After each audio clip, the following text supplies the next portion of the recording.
இரண்டாவது முறையாக நான் வரக்கூடிய ஒரு வாய்ப்பை எனக்கு ஆண்டவன் அளித்திருக்கிறார்கள். இங்க இருக்கக்கூடிய அன்பு சகோதரர்கள், பாஜகவின் அன்பு தலைவர்கள், இந்த கோலார் டிஸ்ட்ரிக்டுடைய தலைவர்கள் சகோதரர் பாபி அவர்களும் அண்ணன் சுரேஷ் அவர்களும் போன்ற மிக மூத்த தலைவர்கள், கர்நாடகா மாநிலத்தில் இருக்கக்கூடியவர்கள் எல்லாருமே இங்கே வந்திருக்கிறாங்க. அதுபோல் என்னுடைய அன்பு சகோதரர் இளைஞர் அணியின் மாநில செயலாளர், தமிழ்நாடு மாநில செயலாளர் அன்பு சகோதரர் கிஷோர் அவர்கள் வந்திருக்கிறாங்க.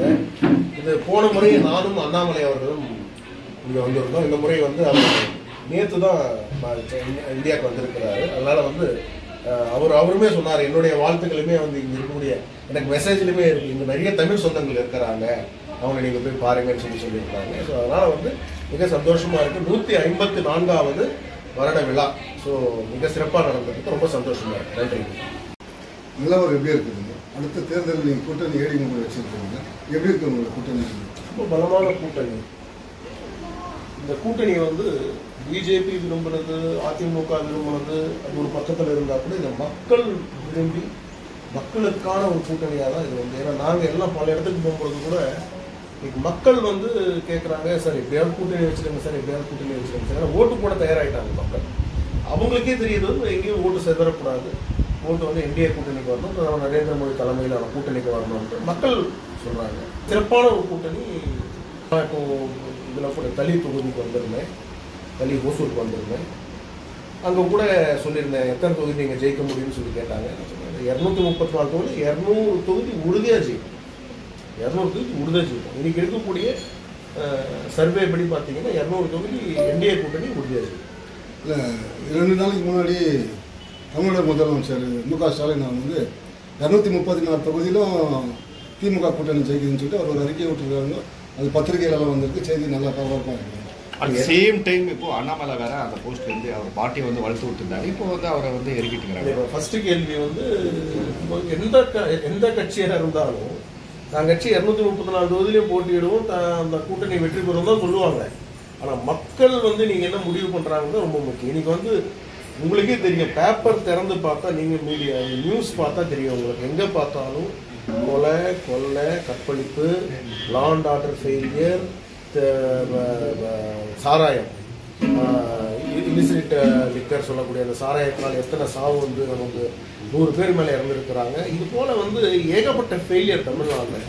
மக்களுக்குமே சொல்லணும்னா மிக அதிருப்தியில் இருக்காங்க திமுக அரசாங்கத்து மேல. இரண்டாவது, தொழில் நிறுவனங்கள் நீங்க சொன்னீங்கன்னா ஏதாவது ஒரு 4 தொழில் நிறுவனம் தமிழ்நாடுக்கு வந்திருக்கு, பெரிய நிறுவனம் நீங்க சொன்னீங்கன்னா நான் 1 கோடி ரூபாய் கொடுக்குறேன் டொனேஷனா டிஎம்கேக்கு. ஒரு நிறுவனம் வரல இது வரைக்கும். ஏஆர்பி ராஜா அவர்கள்கிட்ட அமைச்சர் இண்டஸ்ட்ரி மினிஸ்டர் அவர்கள் நானே பல முறை கேட்டிருக்கிறேன், சார் ஏதாவது ஒரு 5 கம்பெனி சொல்லுங்க வந்திருக்குன்ட்டு. வந்தால் தானே வேலை வாய்ப்பு நீங்கள் உருவாக்கி கொடுக்க முடியும். இப்போ இருக்கக்கூடிய ஆந்திர பிரதேஷ் அந்த ஸ்டேட்டுக்கு போகிறாங்க, தெலுங்கானா கவர்மெண்ட் எடுக்கிறாங்க, கர்நாடகா நீங்கள் எடுக்கிறீங்க. பட் ஆனால் அங்கே வரமாட்டேன், எது டெவலப்மெண்ட்டே இல்லையே. சிட்டி டெவலப்மெண்ட் ஸ்டக்காக இருக்குங்க சார், சிட்டிலேயே டெவலப்மெண்ட் இல்லை. அப்புறம் எங்கேருந்து நீங்கள் அப்புறம் மற்ற சிட்டியெல்லாம் யோசிச்சு பாருங்க, மற்ற ரூரல் வில்லேஜஸ்லாம் யோசிச்சு பாருங்க. மதுரை டெவலப்மெண்ட் இல்லை, திருச்சி டெவலப்மெண்ட் இல்லை, Coimbatore 50% of the companies shut down பண்ணுற நிலைமையில் இருக்கிறாங்க. எக்ஸ்போர்ட் இண்டஸ்ட்ரி அடிபட்டு இருக்கு because of the state policy. இன்னைக்கு பார்த்தீங்கன்னா ப்ராப்பர்ட்டி டேக்ஸ் 200% அதிகமாக இருக்கு, கரண்ட் பில்லு அதிகமாக இருக்கு. இந்த மாதிரி ஏகப்பட்ட விஷயங்கள் இன்னைக்கு கம்பெனி ரன் பண்ண முடியல. திருச்சியில் எடுத்துக்கிட்டீங்கன்னா இங்கே எப்படி கேஜிஎஃப்ல கோலாரில் பிஜிஎம்எல், அதே மாதிரி பிஎம்ஏ இந்த மாதிரிலாம் இருக்கும். அது மூலம் அங்கேயே பிஹெச்ஏல் இருக்கு. ஆனால் அவங்க இந்த லோக்கல் வெண்டார்ஸ்க்கு கொடுக்கணும்னு ஒரு பாலிசி உண்டு. லோக்கல் வெண்டார்ஸ்க்கு சில கம்மி டெண்டர் வேல்யூ கொடுத்தா லோக்கல்லேயே நீங்கள் கால் ஃபார் பண்ணி கொடுத்துடலாம் ஸ்மால் வெண்டார்ஸ்க்கு. பட் இந்த ஸ்மால் வெண்டார்ஸ் இல்லைன்னு சொல்றாங்க. திருச்சியில் 200 கம்பெனி மூடிட்டாங்கன்றாங்க. அப்புறம் அது எல்லாமே இது. அதே மாதிரி கவர்மெண்ட் எம்ப்ளாயீஸ், கவர்மெண்ட் டீச்சர்ஸ் எல்லாருமே இன்னைக்கு ஆன்டி டிஎம்கேவா இருக்கிறாங்க, ஆன்டி ஸ்டாலினா இருக்கிறாங்க. நான் சொல்லலை, நீங்க போராட்டங்கள் எடுத்து பாருங்க. ஒன்றும் இல்லைங்க, மாற்றுத்திறனாளி சங்கத்தினர் இப்போ ஒரு 2 நாள் முன்னாடி போராடினாங்க. அவங்களே அரெஸ்ட் பண்ணாங்க. டிஃபரெண்ட்லி ஏபிள் பீப்புள், கை இல்லை கால் இல்லை, அவங்களுக்கு கொடுக்குறன்ற தொகை கூட அவங்களால கொடுக்க முடியல இந்த அரசாங்கத்தினால. அவங்க வந்து தோல்வியை நோக்கி சென்று கொண்டிருக்கிறார்கள். இந்த கூட்டணி வெற்றியை நோக்கி சென்று கொண்டிருக்கிறது. உறுதியான வெற்றி 200 தொகுதியில், உறுதியான வெற்றி 200 தொகுதியில். மாநில தலைவர் அண்ணாமலை வந்து கட்சி பலப்படுத்தினாரு. திடீர்னு அவரை வந்து மாத்திட்டீங்க, நாயகர் கொடுத்துருக்கீங்க. அடிக்கடி தலைவர் மாத்திரத்தால கட்சி பலப்படுத்துறதுக்கு கொஞ்சம் பின்னாடி ஆகுறீங்க. இல்ல, இது வந்து தேசிய கட்சி. இந்த கட்சியில ஸ்டேட் பிரசிடென்ட் இல்ல, நேஷனல் பிரசிடென்ட்டையும் மாற்ற போறாங்க. It's not about the state president or any other district president. எல்லா டிஸ்ட்ரிக்ட்லயும் டிஸ்ட்ரிக்ட் பிரசிடென்ட் மாறி இருக்கிறாங்க. எல்லா ஸ்டேட்லயுமே பாத்தீங்கன்னா ஆல்ரெடி இருந்த பிரசிடென்ட்டை வந்து கண்டினியூ பண்ணல. Total change. இது எவ்ரி 6 இயர்ஸ் வந்து இது ஒரு ப்ராசஸாக வச்சிருக்கிறாங்க. ஸோ இப்போ அண்ணாமலை அவர்களுக்கு அந்த டேர்ம் முடிஞ்சிருக்கு. அவர் வந்து உங்களுக்கு தெரியும், அமித்ஷா அவர்களே பார்த்தீங்கன்னா ஒரு மிகப்பெரிய ட்வீட் போட்டிருந்தாங்க. இது போல வந்து அண்ணாமலை அவர்களை வந்து மிக முக்கியமான தேசிய பொறுப்பு தேசிய ஃப்ரேம் ஒர்க்கில் நாங்கள் வந்து வைப்போம் அப்படின்னு சொல்லி ஒரு ட்வீட்டே போட்டிருந்தார். ஸோ அமித்ஷா அவர்களே போட்டதுனால மிக முக்கியமான பொறுப்பு அவருக்கு கிடைக்கணும், எல்லாருக்கும் நம்பணும். அது போன்ற வந்து அவருக்கு எந்த பொறுப்பு கொடுத்தாலும் அவர் தமிழ்நாட்டில் அவர் அரசியல் செய்வார்னு அவரே சொல்லியிருக்கிறாரு. நானும் நேற்று கூட பேசுகிறேன், இங்கே வந்தது கூட சொல்லியிருக்கேன். உறுதியாகவும் இதுவாக இருப்பான். ஆனால் நயனார் நாகேந்திரன் அவர்கள் பொறுத்த வரைக்கும் மிக மூத்த தலைவர். ஒரு மேடம் அம்மையார் ஜெயலலிதா அவர்கள், புரட்சி தலைவர் அம்மா அவர்கள்கிட்ட வந்து பணி செய்தவர். இந்த சூழ்நிலையில் எனக்கு அவருடைய எக்ஸ்பீரியன்ஸு, அவருடைய எக்ஸ்பர்டைஸு நம்ம கூட்டணிக்கு போறணும் பொழுது அது தேவைப்படுது. அதுக்கு தகுந்த மாதிரி வந்து தேசிய தலைமை வந்து ஒரு முடிவெடுத்திருக்கிறார். கடந்த தேர்தலில் வந்து காமராஜ் அவர்களை தோற்கடிச்சது திமுக. ஐயா காமராஜர் காங்கிரஸுடைய மிகப்பெரிய தலைவர், பிரதமரே 2 முறை பிரதமரை தேர்ந்தெடுக்கக்கூடிய ஒரு வலிமை மிக்க ஒரு தலைவர் ஐயா காமராஜர் அவர்கள். அவரை தோற்கடித்தது யாரு? திமுக தான், அண்ணா அவர்கள் தான், அதே கலைஞர் கருணாநிதி அவர்கள் தான். அவங்க தான் ஒரு வலிவான அரசியல் செய்து அவரை தோற்கடிச்சாங்க. ஒரு ஸ்டூடெண்ட்டை விட்டு இது பண்ணாங்க. அவங்க கூட்டணி இல்லை இல்லையா? 2024 கூட்டணி இல்லை. அப்ப வந்து உங்களுக்கு வந்து கூட்டணி இல்லாத போதுமே வந்து நீங்க அவங்க எங்களை பத்தி பேசுவாங்க, நாங்க அவங்களை பத்தி பேசுவோம். கூட்டணின்னு சொல்லி வந்த பிறகு சார் இன்னைக்கு மக்கள் நலன் ரொம்ப முக்கியம் சார். கட்சி நலன், தலைவர் நலன், தொண்டர்கள் நலன் எல்லாம் பக்கத்தில் வைப்போம். இன்னைக்கு மக்கள் நலன் ரொம்ப இம்பார்ட்டன்ட்.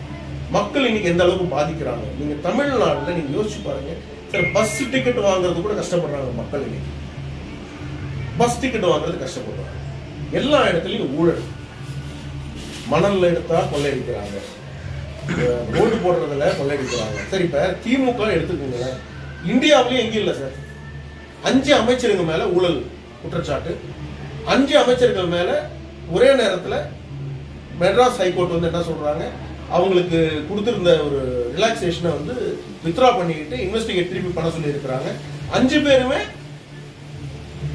ஆல்மோஸ்ட் கன்விக்ட் ஆகக்கூடிய ஒரு நிலையில இருக்கிறாங்க. யாரு? மிக மூத்த தலைவர்கள், திமுகவின் மிக மூத்த தலைவர்கள். யாரும் நான் வந்து ஜூனியர்ஸை பத்தி சொல்ல, அந்த நிலைமையில இருக்கக்கூடிய நிலைமை. சுப்ரீம் கோர்ட் என்ன சொல்றாங்க, அமைச்சர் செந்தில் பாலாஜி உங்களுக்கு அமைச்சர் பதவி வேணுமா இல்ல ஜெயிலுக்கு போகணுமா முடிவு பண்ணுங்கன்றாங்க.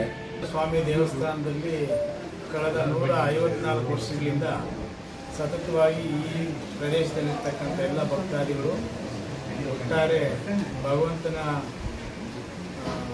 ಭಕ್ತಿಯಿಂದ ಎಲ್ಲ ಜಾತ್ರೆಯಿಂದ ಮಾಡ್ಕೊಂಡು ಬರ್ತಾ ಇರ್ತಕ್ಕಂಥವ್ರೆಲ್ಲರಿಗೂ ಭಗವಂತನ ಒಳ್ಳೇದು ಮಾಡಿ ಇರ್ತಕ್ಕಂಥವ್ರಿಗೆಲ್ಲರಿಗೂ ಒಳ್ಳೆ ಬುದ್ಧಿ ಕೊಟ್ಟು ಒಳ್ಳೆ ಆರೈಕೆ ಕೊಟ್ಟು ಕಾಪಾಡಲಿ.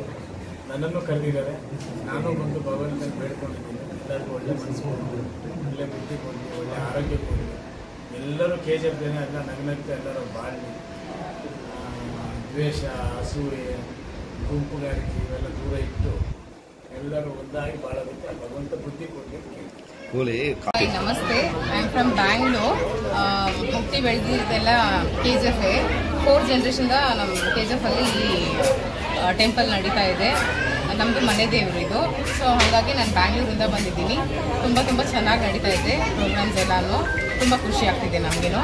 ಥ್ಯಾಂಕ್ ಯು, ಧನ್ಯವಾದ.